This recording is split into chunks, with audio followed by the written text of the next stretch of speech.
say, can you see by Get the that son of a dawn's bitch off the field right now. Out. He's fired. What's so To the Muslim community, if you don't want to be portrayed in a negative light, maybe don't burn people alive and set off bombs. They're bringing and drugs. yeah, and They're bringing the crime. radicalism and They're say rapists. that's not me, And which is some, something a lot of I people assume, are good You don't people. have to do it But I by speak to border guards.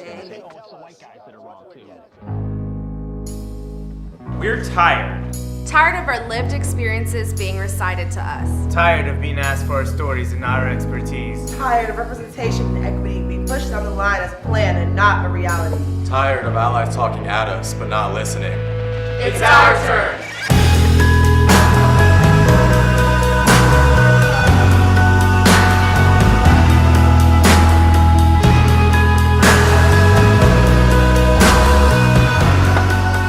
We may be tired, but we're just getting started.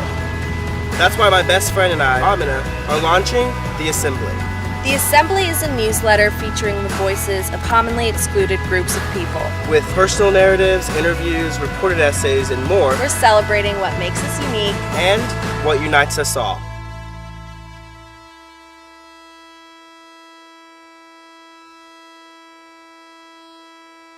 Join the assembly.